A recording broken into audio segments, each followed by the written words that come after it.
ரீசெண்டாக Donald Trump அவங்க ஆட்சிக்கு வந்தால் இந்த எப்ஸ்டீன் ஃபைல்ஸ்லாம் நாங்கள் வெளியிடுறோம் அப்படின்னு வாக்குறுதி கொடுக்குறாங்க.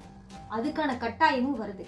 அமெரிக்கா நாடாளுமன்றம் இந்த எப்ஸ்டீன் ஃபைல்ஸை வெளியிட்டு வராங்க. இந்த ஃபைல் வெளியே வர வர இதில் இருக்க பக்கங்களும் ஃபோட்டோஸு ஒவ்வொன்றையும் பார்க்கும்போது நம்ம எல்லாம் இத்தனை நாள் நல்லவங்க, இவங்க மேலே பெரிய மதிப்பு வச்சுருக்கோம், நம்மளோட ரோல் மாடல் இவங்களை நினச்சிருக்கோம். ஆனால் இந்த லிஸ்டில் இருக்க பேரெல்லாம் பார்க்கும்போது இவங்களே இத்தனை நாளாக ரோல் மாடலாக நினச்சோம் அப்படிங்கிற அளவுக்கு யோசிக்க வைக்குது. சரி, இப்போ ஜெஃப்ரிங்கிறவனை பற்றி முழு தகவலையும் பார்க்கலாம். ஜெஃப்ரி, இவனோட முழு பெயர் ஜெஃப்ரி எப்ஸ்டீன். ஆரம்ப காலத்தில் ஒரு ஸ்கூல் டீச்சர், அதாவது இவன் காலேஜ் கூட முடிக்கலை, ஸ்கூல் டீச்சராக வேலை பார்த்துட்டு வந்திருக்கான்.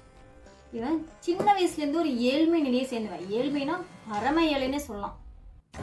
ஆனால் இவனுக்கு நிறைய பணம் சம்பாதிக்கணும், மில்லியன் ஆகணும், பில்லியன் ஆகணும்னு ஆசை.